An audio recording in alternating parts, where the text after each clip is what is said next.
What is up, everybody, and welcome to episode 7 of the EOM Combat Coverage podcast. I'm your host, Zoe Frank, and we got a stacked lineup for you guys today. It's a lot of family ties involved in this one. It's a lot of new blood, and I'm excited for y'all to hear about them. As always, continue to do what y'all do. Like, comment, subscribe, share. Man, we're making a crazy run right now. We're making a lot of noise in the sports media space. Let's keep it up. I appreciate y'all for all y'all do. As always, Holy Spirit, use me. We're going to get right to it. Let's go. All right, so this past weekend, we had a few different events. We had a UFC event. It was in Seattle, Washington, headlined by Joe Pyfer and Israel Adesanya. And man, finish after finish after finish. This was the first time in seemed like over 10 years, I believe, that all the main card fights on a UFC card had finishes. They had 6 main card fights, and each of them had a stoppage in it, including the main event, where Joe Pyfer TKO'd Israel Adesanya, who is on currently a 4-fight losing streak. And Joe Pyfer, he's making a crazy run right now. He's going to get somebody in the top 5 in his next fight and try to make that push for the title in a stacked middleweight division. We've also had local events, in my regional area, as far as Raging FC in Youngsville, Louisiana. And we also had AKA, American Combat Alliance. They had an event in Marksville, Louisiana this past weekend. And shout out to my boy, Andrew Laverne, who won the lightweight championship in the AKA organization. And shout out to my guys, Spencer Turner and Kai Stone, who also competed. And, there's a lot of people who I supported this past weekend. Kudos to them. And I'll be talking to a few of them as well, following up, see what they have next going on. But we'll travel all the way to Milwaukee, where they had an APFC event. For those of you guys who don't know, APFC is Anthony Pettis Fighting Championship. Anthony Pettis, he is a former UFC lightweight champion, former WEC lightweight champion as well. And, he's a legend of the sport. He's fought the likes of Roy Jones in boxing. He's been everywhere. His name holds weight, not just in Milwaukee, but also in the whole fight community as a whole. He has a brother named Sergio Pettis, who is also a competitor. Sergio is a former Bellator champion, and he is currently on the PFL roster. He has a fight coming up next weekend in the PFL, and these guys are proven legends of the sport. This past weekend, they had an event in Milwaukee, and it was a fighter on the card who is very familiar to the name value, Angelo Pettis, who is the cousin of both of these stars in the sport, and he's looking to make a name for himself. He's not trying to ride the coattail of his cousins, even though he trains with them, looks up to them. He's trying to create his own path, and right now he's riding hot, winning streak. He had an impressive performance this past Sunday at the APFC event, and he's going to try to continue that momentum up until the next level to see where he can advance in the sport, and he's looking good. He's looking like the name value is in good hands, but he doesn't just want to be remembered for that. And I was able to talk to him for a good little while about what inspires him, what steps did he take to get to where he was in his career, the ups and downs of it all. What does being related to superstars do? Is it good? Is it bad? Does it annoy him? We're going to get right into that conversation, and I'll let you guys hear from the man himself, Angelo AJ Pettis. All right, y'all. So we got the man here, Angelo Pettis, my guy, just coming off of a big win this past Sunday. And he's riding a hot winning streak right now, doing well. And we're just going to bring him on to talk a little bit about what the promotion got going on, what he has going on, and basically getting to know him. So, Angelo, what's going on, brother? How's it going? How you doing? Oh, man, good. This is an interview that I'm excited about. I heard the name in the past because you were coming up. It was probably like 4 years ago whenever I heard of you for the first time. And it's kind of like surreal for me, even though I'm kind of like big bro, to be able to speak with you, man. So how are you feeling coming off the win? You look unblemished, man. You look like you ain't even get the fight. Yeah, I'm feeling good. I didn't really get touched at all. He hit me with one knee, but honestly, I'm good. I'm just recovering, getting ready to get back to training. Yeah, it was a masterclass performance, and I mean that's pretty much how it goes. You put on striking clinics out there. So is that just like the family way, or like how's that? Yes, sir. Yes, sir. We're looking out to have masterful performances, man. I'm a master of my craft. I'm not just trying to starch everybody. I'm trying to get this mat time for the big league. So getting all the experience I need is a big part of my journey. That's right. That's right. So did you start at as a kid, as a baby? Like when do y'all start? Like when because I know Milwaukee is popping out there. Y'all put Milwaukee on as far as the fight scene goes. So when did you begin? I started with Taekwondo when I was about 6 years old. Okay. I wasn't as big into it as like Anthony and Sergio were, but I did do it until I was about 11 years old, and then I wrestled for a year, played football, and then I came back to MMA around 13, 14 years old when I went back to Rufus Sport. Okay. And you didn't have that long of an amateur career? Or No, I only had three amateur fights actually. It was a really hard time getting fights in the local scene, and I was kind of just sick of having a lot of canceled bouts, a lot of people showing up to weigh-ins and people weren't showing up, and it was kind of a waste of time. So Coach Duke actually pushed me a little forward. We ended up getting a fight in Iowa, and just went pro right away. yeah, and then I noticed that your first fight was outside of the promotion, and ever since then you've been a part of the APFC brand. So was it a thing that was already in the works when you started your pro career? Like, did you know that would be the route you would take, or did it kind of just happen all at the same time, like perfect timing? It kind of all just happened at once. I actually had a deal with Combate Global. Yeah. That I was supposed to go fight for them in Miami, and I ended up having a couple injuries, tore my UCL, and it ended up just falling out. And then Anthony ended up building his organization, so it kind of actually did work out perfectly. And when I got healed up, had my fight with APFC, and the rest is history. Yes, sir. Now, do you plan to carry the brand? Like, do you plan to be an ambassador for the brand until you get that big call, or do you plan on exploring other options with other brands? I'm always open to fighting for other people, but at the moment, I think my management and Anthony and my coaches are just really stuck to fighting for APFC, climbing up the ranks, and eventually getting a title shot and going to the UFC, PFL, or wherever the road takes me. Yeah. Now, how soon did you start working with the top dogs, like the big guys in Milwaukee? At what age? Was it when you first started into it, like after the Taekwondo era, or did it take you a while before you started training with the guys? I would say when I was about it did take probably 2 years. When I was like 15, 16, I started training with Bellator vets like Emmanuel Sanchez, my cousin Sergio, Anthony. Um, I was around Paul Felder, Tyron Woodley, Gerald Mershaw, Christian Rodriguez, and the list can go on and on. I was always in the same room with them, but I didn't start training with them until I was about 16, 17, 18. Now, you being brought up in it, was it kind of intimidating for you to be in that scene, or whenever you got there, you were like, all right, I see where I need to be at. Let's get this work in.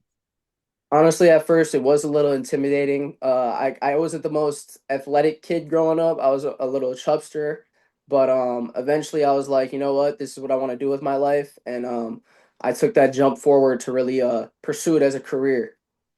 Yeah. So now fast forward, now you're on the hot win streak right now. You're making guys look bad. You're 4-1 pro, and the stakes are high. Your name value is rising. I remember hearing in the past, and I'm gonna just paraphrase it because I don't want to misquote you, but I'm not trying to be Anthony. I'm not trying to be Sergio. You're your own man. Yes, sir. So what does that mean as far as you taking it that next step? Do you feel like your name value is giving you opportunities that normal people wouldn't, or you think the skill is speaking for itself? Because I could give you my answer, but I want to know what you feel about it. Honestly, I think after this, my last two fights, I think my skill is talking for himself. I think anybody that watches my fights can almost see that I don't exactly fight like Anthony and Sergio. I got more of I wouldn't say a boxing approach, but I do lead with my hands a little more. And that's just a part of me saying like I want to be my own fighter. I don't want to just live off my cousins because I don't think anybody would really want to do that. I want to build my own name, my own brand, and honestly, I just want my skills to speak for itself, not something my family members have done in the past. I want my skills to to inspire people around the world and get me to where I want to be. Yeah, and then I mean that's piggybacking off of what you said. If you remove the last name and you just put a fighter in front of me named Angelo, you definitely are proven on the feet. I see very little wrestling out of you. I see you stuff more, defend more takedowns than you actually attempt. So I mean, you're your own man. You're your own brand, and man, I definitely know that people's tendencies are to make those comparisons. But the way that you're carving out your own lane, like I said, is much commendable as far as how you're doing it.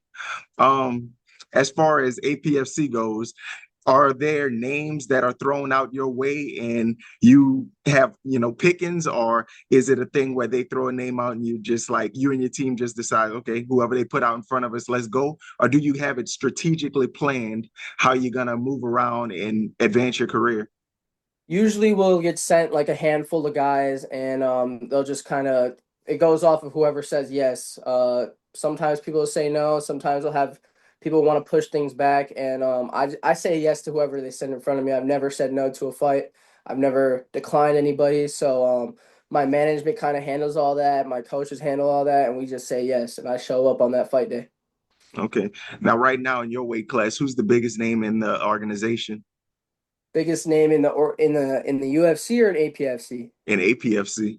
APFC, I would say Gabriel Wanderlei, the champion.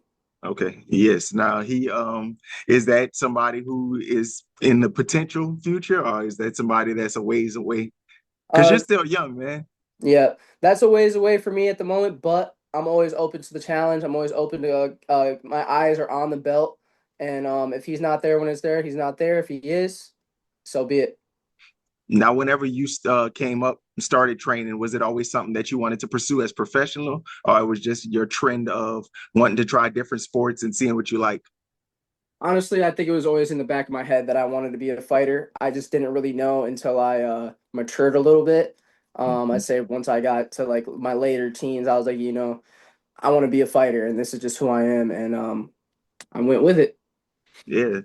Now, whenever the brand was being built, I know that it has grown. I remember watching Ariel Hawani's show, and I remember Anthony going on there speaking about this is going to be the biggest thing in combat sports, the fastest growing. And now we're years in, and it sure is growing, man. The push behind it is massive. So, how, if any fighters would like to be a part of the organization or present their resume to be able to fight with those guys out there, how would they go about doing that? I would say make sure that you're a performer, man. At the end of the day, this is a business, and we want to be entertainers. We don't want to be a boring wrestler. Not saying wrestling isn't a high skill demanding sport, but we want to be entertainers. This is a sport that demands entertainment. It doesn't demand just winners. So any fighters trying to get on APFC, I would say, show them your brand. Show them that you can bring eyes in. Bring a crowd, sell tickets, bring businesses to the APFC cage, and just things like that, man. Make your brand worth uh, being watched. Mhm. Now, with that being said, I know that getting some wins, collecting up wins boosts your confidence, but how do you remain leveled even with all the success? Honestly, I'm a fairly grounded person. I don't feel like after my last win, I don't feel like my ego has jumped at all or anything like that. I always try to remain humble, and my teammates keep me very humbled as well.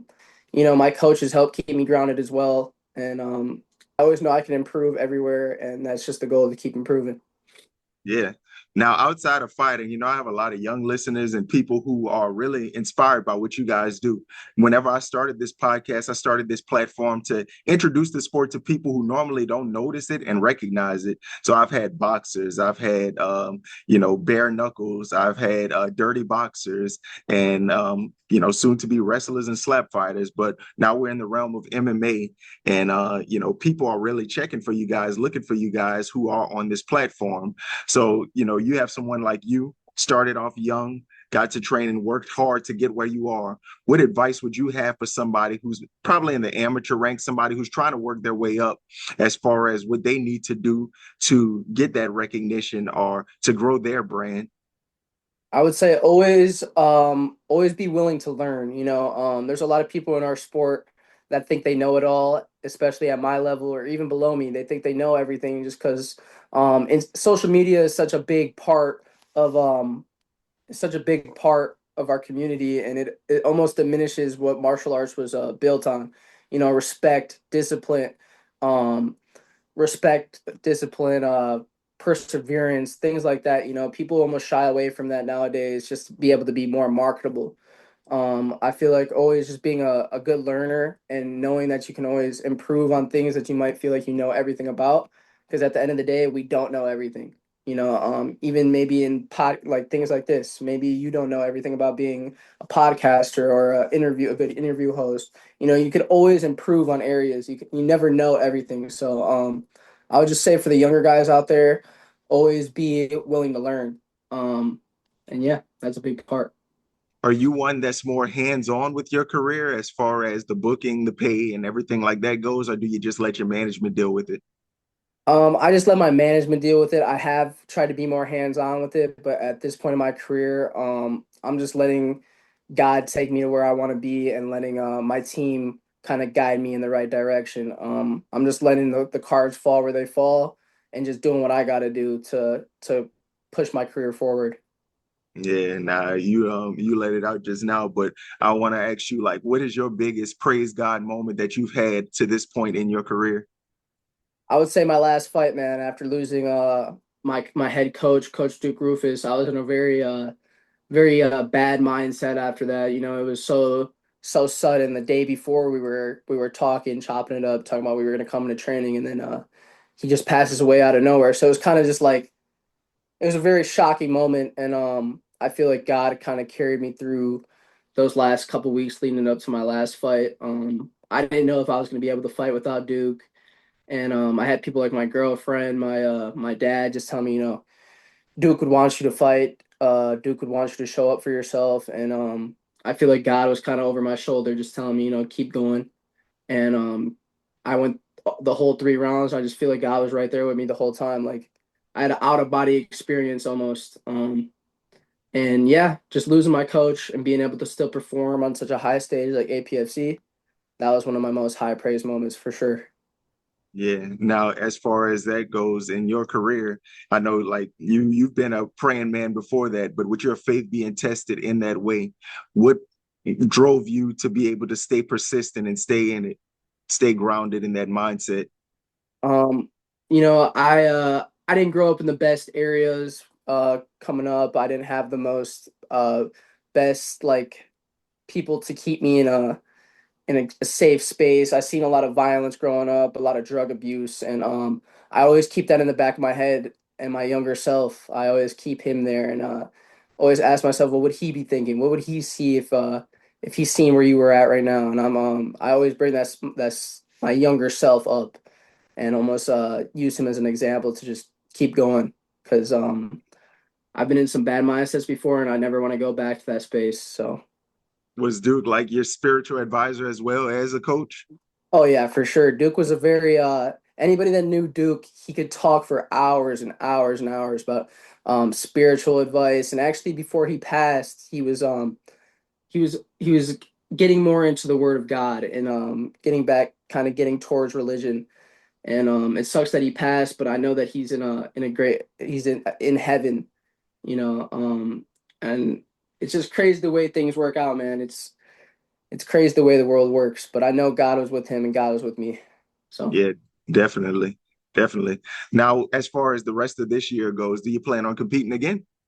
yes, sir. I'm looking at either July or September. I know APFC is planning to go to another city, and they might also have a card either in Puerto Rico or wherever it may take. But I'm waiting for the opportunity. I'm staying ready. I'm staying in shape, and wherever God takes me. Yeah. Is it more of your style to go two, three a year or just get bigger fights once or twice a year?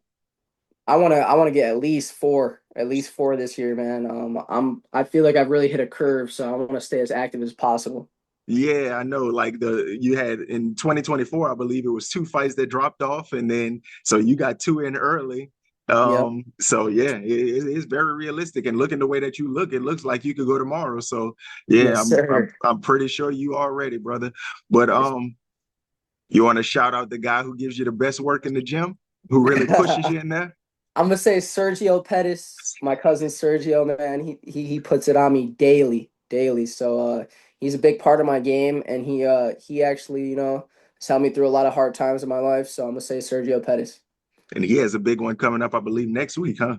Yes, sir. Against Mitch McKee, 10-0 prospect. I'll be there, and what we're coming to do, man. Pettis is we let our skills speak for itself. So yep, Chicago PFL next week. Definitely, definitely. But look, man, I really wanted to get this conversation off. I really wanted to get you on. I'm gonna have a few other guys from the event on as well, just to get y'all perspective and y'all take on it. But man, it was an honor to be able to speak with you. I know, a few of the guys that are at my local gym, they were excited about the product, the brand that you guys are building, and trust me, we'll be working with y'all soon. I'm gonna reach out to who I need to reach out to get a couple of my guys on the card, because All right. out here in Louisiana, we're pretty hungry too. So Okay, thank you, man. Thank you for the opportunity. I'm blessed to be able to be on this platform, and appreciate talking to you, man.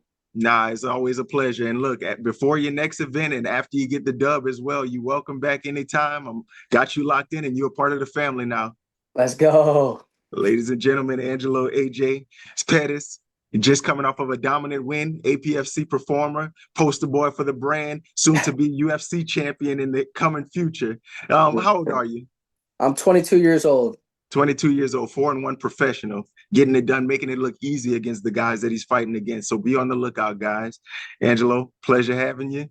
And we're going to talk, brother. Man, APFC is an organization that's here to stay. I mean, with the star power that's riding behind it and the push, they call themselves the fastest growing organization in combat sports. And at this pace, with the type of show that they put on and how they're running things, man, kudos to them. It's an amazing organization. I will be supporting the next event that goes on. I will have AJ as a continual guest anytime he has something coming on. He's family. So I want y'all to continue to support him. And man, he's a young kid. He's going to continue to grow in his craft, and he's doing big things in the sport. All right, guys, so our next guest, we took a trip all the way to London, England, where his next fight will be held under the Queensberry Misfits Pro banner. Now, I'm going to break this down a little bit, but I'm not going to be too long with it. But Queensberry is an organization ran by Frank Warren, who has promoted the careers of people from the likes of Joe Calzaghe to the likes of Tyson Fury. He's very prominent in the world of British boxing. He's probably the biggest face of British boxing. Not probably, definitely the biggest face of British boxing as a promoter goes, and one of the biggest in the world. If I had to break this down, like in U.S. terms, we have Top Rank Promotions ran by Bob Arum. And, Bob Arum, he promoted the likes of anybody from Muhammad Ali to Shakur Stevenson and everybody in between. And, we talk about a lot of promotions on this event, on this platform. We have Golden Boy Promotion, we have MVP, we have PBC, which is Premier Boxing, ran by Al Heyman. And, these promotions are significant, but there's no bigger promotion than Queensberry in British boxing. But Queensberry, they teamed up with Misfits Boxing. Now, Misfits is an organization that is ran by KSI. He's one of the big figures of the organization, and they've been putting on events since 2022, and they made an immediate impact in the game. They're known for putting on fun fights, amazing shows. They're known for bringing in former UFC guys and former combat sports of other realms into the boxing ring and fighting. They're known for having like 2-on-1 boxing events, and it's crazy stuff. But this is their biggest event to date because it's headlined by Derek Chisora and Deontay Wilder. Now, Deontay Wilder, he's known as the Mike Tyson of this generation. The run that he had in the 2010s was one that had to be studied. Knocking out everybody, undefeated record, looked unstoppable. And, he was the biggest face of heavyweight boxing at a point in time. And also we have Derek Chisora on the other side of the bill, who has been around for ages, man. This dude fought everybody from the likes of Vitaly Klitschko to the likes of Tyson Fury. You know, that shows the longevity that he's had in the career. He's in his 40s right now, and this right here is going to be his retirement fight at the O2 Arena in London, England this Saturday. Well, Derek Chisora, he has a nephew who is active in the boxing world. And his nephew has been on the last 3 fight cards that he has been on. And this will be his fourth and his last that he will be on with his uncle. And his name is Jermaine Dhliwayo. And Jermaine, he started his pro career in 2024.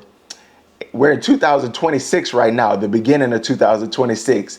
This man has had 8 pro fights already in 2 years. 4 fights in 2024, 4 fights in 2025, and he's still undefeated. This guy is looking to advance his career in a way that, you know, his uncle probably couldn't have. He's looking to take the baton, take it further than anybody in the family has, and make a name for himself as well. He's not trying to be in the shadows of anybody else's career. He's making his own way. And I mean, you know, being a part of a family that has significant figures in it, it does bring the comparisons along. It just comes with it.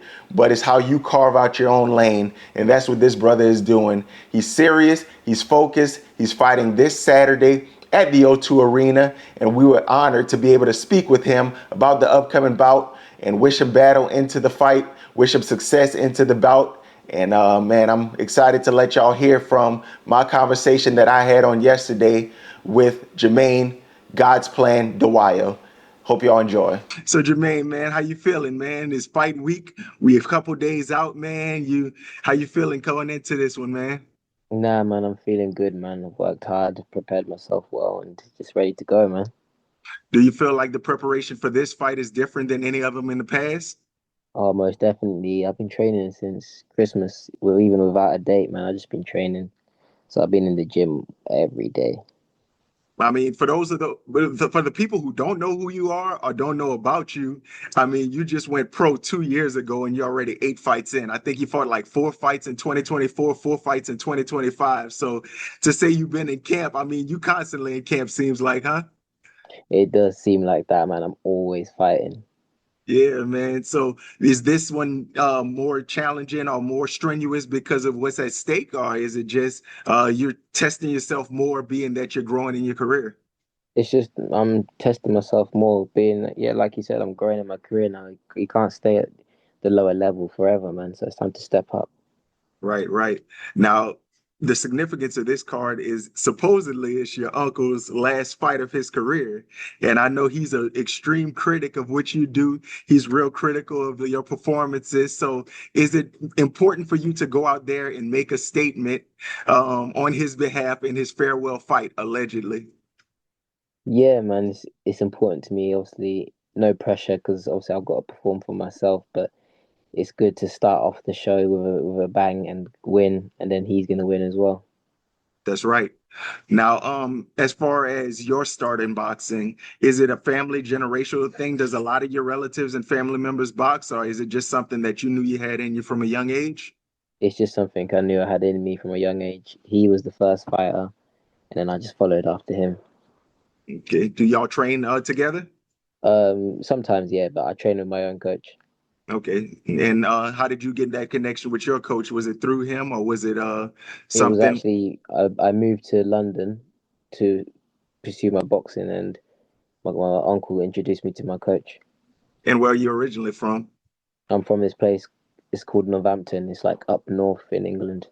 Okay. Sounds good. Now, before you moved there, were y'all close originally, or was it something to where you got to see him perform and you were introduced to him that way? Were you introduced to him through his career, or did y'all Oh grow up? no, he was there like from when I was born, like the day I was born. Like Okay. I was in and out of London visiting him all the time. Yeah, now I know the family dynamic is important, but I know you as a man and as a fighter, you want to pave your own way and make people know that you are your own unique fighter. What makes you you? What about your style? What about your character? What makes you you in the ring? It's just I feel like I don't. What makes me is just I don't act up in front of the cameras. I'm just me myself. Oh man, I go to church. I tell people about my faith. I work a regular job and I fight hard, man. That's what makes me me. That's right. Now I know we kind of like talked about this previously, like just in a little chit chat, but I do know like one of the things that drew me to you was your light, the light that you have for Christ and your faith. And it's all over your apparel, it's in your name, God's plan, Jermaine, Yeah. God's plan is your name. So I mean, were you brought up in a Christian household or was it something that you grew into? Explain your faith journey to us if you don't mind. Oh man, there's gotta give all glory to God because of my mum. My mum was a very prayerful woman, and she took me to church from when I was maybe like 2 years old. And then obviously, when you become a bit older, you stray away a bit, but it was always just there, kind of in. I always felt something telling me, nah, nah, nah. So it was just that I just have a passion for God, to be honest with you. That's right. Now, is it something to where I know you said that, you kind of like have those trying times where people tend to stray away, but do you feel like in your career, has your faith grown stronger to Jesus?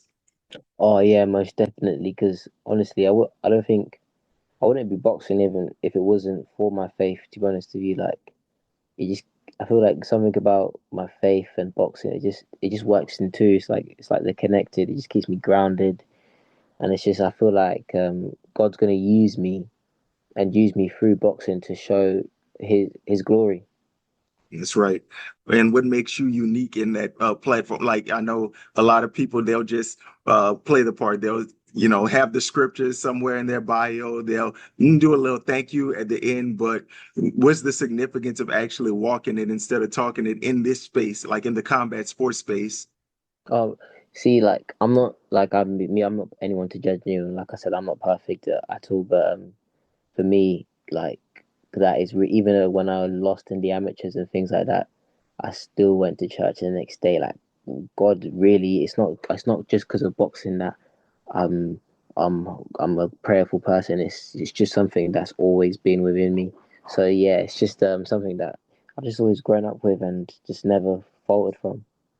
That's right. Now, have you had any testimonials of people who kind of like have been following what you do that have like shifted and paid more attention to their faith because of your what you bring to the table? Yeah, actually, it's funny. I get a lot of messages from people, and they always say to me, "Man, your faith and things like that, and how I just move in my career." Like they say, "Oh, wow, you really inspired me." I get a lot of messages from people asking me, "Oh, how did you do this? How did you do that? What church do you go to?" And I feel like even though I'm not making a big difference, it's still a difference. Yeah.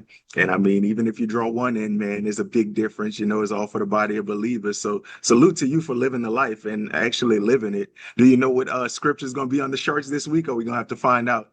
Oh, nice. It's the same scripture. It's my scripture. It's 1 Samuel 18-14. That definitely. So everything he did, he had great success because the Lord was always with him. That's right. Yes, sir. Now, as far as your career goes, do you think that you'll slow down your pace at any, or are you just trying to get as many in as you can while you can? Because you're still young, man. I'm still young, but I'm trying to get in as many as I can while I can. And the whole plan, God willing, is to go over to the States and start fighting out there, man. Has your name been generating buzz in the US yet, or have you not heard Not yet, anything? man, but after this weekend, it will for sure. Yeah. Now, I mean, you've been on a few big cards. This is the fourth card that you're on with your uncle. Oh, yes. Okay, so now, yeah, this one is going to have a lot of eyes. This is, possibly one of the bigger names, one of the bigger built-up fights for months now. But, would you want to make a transition to move into the States, or do you just want to have some one or two offs out here? Because I know out there, the way Queensberry promotes, man, it's like boxing is a major, like one of the more prominent sports. But in the US, it's kind of not as popular, I would say. So, what's your goal in fighting in the US? Just to get reps up? It's not just that I really want to transition to over there. To be honest with you, I just feel like it's always something I wanted to do. Like I was never someone who said, "Yeah, my dream is to fight in Wembley." I've always said my dream is to fight MGM Grand. I was watching the Mayo over All Accesses. To be honest with you, the HBO 24/7 documentaries. That has always been my dream.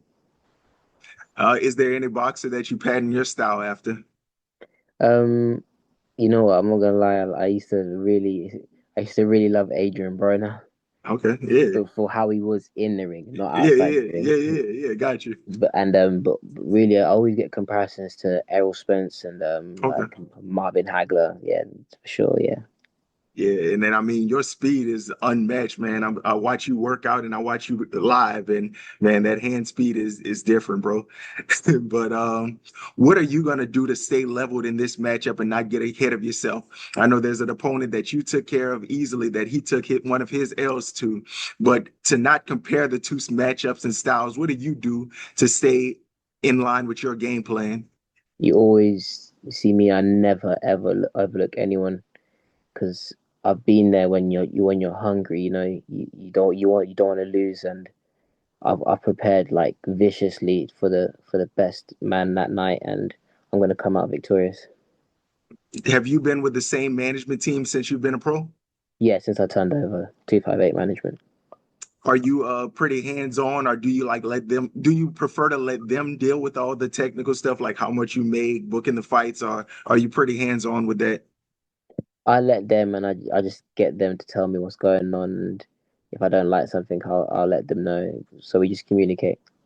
I've been on a crazy run with boxers and I ask them all the same question. And it seems like that's the thing. I have a young boxer who asks, like, what steps should he take in his career to, progress it? And he's advancing, going to be a pro soon. And he just wants to know the right steps. So a lot of the questions that I ask you guys come from, listeners who want Yeah, the tools and the knowledge that you guys have to bring to the table. And you're only, what, 22 years old?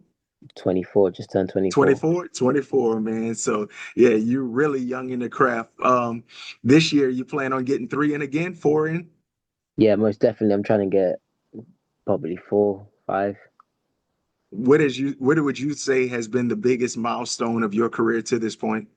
I'd say I think it was my not my last my about 2 fights ago, my first stoppage in the UK.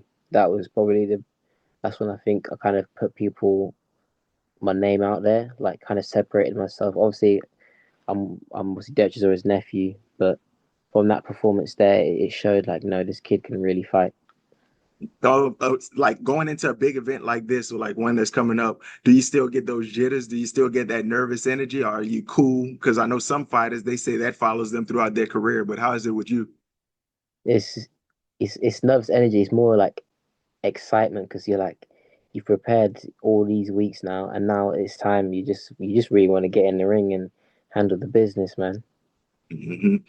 Now, what are you hearing? Like, do you talk directly to Frank, or does your team just have those conversations with him? How is your relationship with the Queensberry team?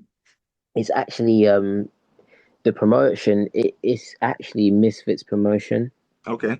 so it's like linked to Queensberry, but it's Misfits, and yeah, I was just speaking to them today. Actually, the owner of Misfits today, and yeah, I just told him I'm gonna put on a show, man. Now, this is a different misfit from the with the KSI.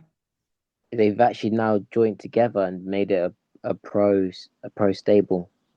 Okay, so this is Misfits along with Misfits, Queensberry. yeah, Misfits Pro. Okay, okay, cool. Now, this is the first fight under that umbrella, or is this Yeah, first the first fight card? I think the first big fight card. I think they had one maybe 2 weeks ago, but this is like the first major one. You know, Chisora Wilder. Like when you're gonna get those two fighting each other on a card. Right. And then now under the zone, I know it attracts a lot more American eyes. And, with the hype of, it being your uncle's retirement fight and seeing if Deontay Wilder is going to be back to his regular form, do you feel like it's important for you to come out and make a statement in that in one of the opening matches of the night to get it going? Yeah, most definitely. It's important, not because of the show itself, but it's important for me. You know, when you work hard for your whole life, this for these moments are the moments I prayed for. These are the moments I asked God to put me in these positions to show what I can really do. And now the chance is here, and I'm not going to let it slip.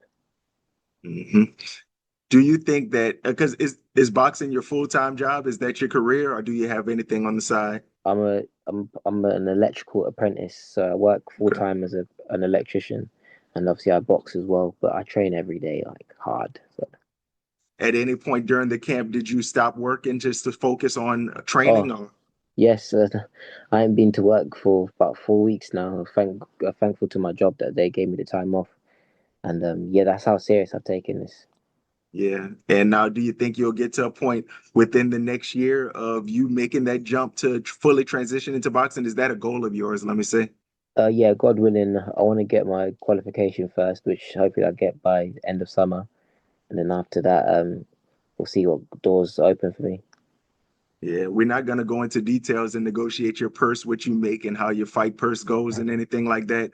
But just gradually speaking, do you feel like boxing is pretty fair as far as up and coming fighters, their pay, or do you think that they're lowballing guys at the moment? Because I know a lot of people who I have spoke with, they say that it's a shady business. Promoters promise you stuff and they don't follow through. But what's good about your contract in total? Like, are you pleased with how they're treating you? Yeah, I've been treated well. To be honest with you, I couldn't fault them, and yeah, I know that. Let's be honest, boxing it is like my uncle says, it is a scumbag game, but it is also, if you don't like it, then just don't do it. There's no friends in boxing, so you just have to take what you can get. Who's your mentor in the sport? My mentor is, I guess, it's my uncle, my coach. I What's listen the to, I li- Pardon? Yeah, I'll let you go. It's also my coach and my uncle. I listen to even my grandma as well, my parents. I listen to a lot of people people around me that have obviously give me advice and things like that. I know that each fight is different, and you take stuff from your previous matches and apply it to this one. What's something that you learned that you're excited to implement in this fight that you learned on your last fight? Just um, just sticking to the game plan, man. Just being patient, and when opportunity comes, you strike, man.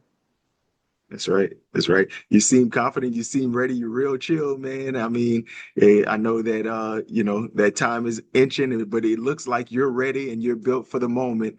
And I'm gonna go back to something that we addressed earlier in the interview, but it's just something to add on to it as far as faith is pertained. Anybody who's up and coming, struggling, battling, trying to get to where they want to be, explain to them the importance of their persistence in their relationship with God. Honestly, it's so important. Even even take away from sports and things like that. Even in life, when you've had setbacks and you've asked God for something and it doesn't happen, just remember God always has a plan, and when it's God's will, it's going to be done. And if you just keep on persisting, don't give up. Just keep trusting in God, and eventually, I'm telling you, like God will come through for you. There will be a breakthrough. Don't let what people say put you down. Just keep like as Isaiah 54:17. You know what I mean? No weapon formed against me shall prosper. So like, just keep speaking life into yourself, and eventually, trust me, you'll see the fruits. Yeah. Since you've been in boxing, I know that every avenue is different. We see it on jobs, but has God allowed you to be a light and draw anybody to him while being a fighter, like through whether it's the gym or just any encounters that you've had within the space of boxing? Were you able to minister to anybody to lead them into the faith? Not exactly, but I've been able to. Like people have always asked me about my faith quite a bit, and even this week with a few interviews, it's very known that I'm a man of faith, and I always get to give a little something, whether if I'm giving a scripture or something like that. I get to just let people know that I'm only here because God has allowed me to be here, and that I'm faithful, and I'm grateful. Like a lot, I'm grateful for the grace of the Lord upon my life. You're going to be a huge staple in the sport. And I know that you're used as a voice and a mouthpiece for this generation coming up. A lot of the guys, your uncle included, are on their way out the door, and we're looking for a face of boxing currently. And I mean, the way that you jump started your career on this crazy run is primed to have a long longevity within your career. And I commend you on what you do. The work that you do doesn't go unnoticed. Like I've seen your interviews and I've seen you're bold about your faith, and that's really what we need. So this space, this platform is always a home for you. your family. I told you I wouldn't take up too much of your time because I want you to rest. I want you to get prepared because you have a long rest of the week ahead of you. But I just want you to come back after the dub. We're going to talk about it some more and we're going to get deeper into our conversation. But I just wanted to introduce the audience to you, get them to know who you are so they could check you out this weekend, O2 Arena, London, under the Misfits Queensberry card, headlined by Derek Chisora, Deontay Wilder, in Derek Chisora's retirement fight. So I appreciate you for coming on, brother. Thank you, man. Appreciate it. God bless to everyone as well, man. God bless you as well. Thank you, brother.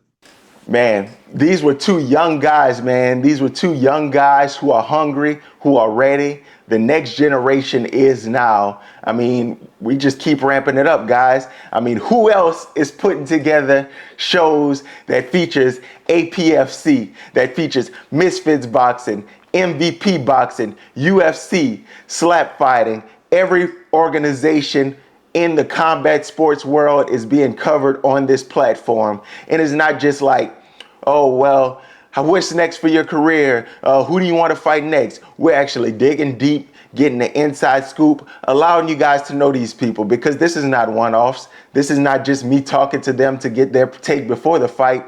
These are going to be continual guests. We're growing this together. So after the win, we will have these guys back on. Whenever they have something further in their career, we will have these guys back on, because they're going to continue to grow in their career, in their sport. And when they're making the big money, whenever they're the face of the sports, it all started right here. We grew together. And that's what this platform is about. We're all family. We're all listening. We're all enjoying the podcast. We're enjoying the process. We're trusting the process. And we're going to get to where we need to be.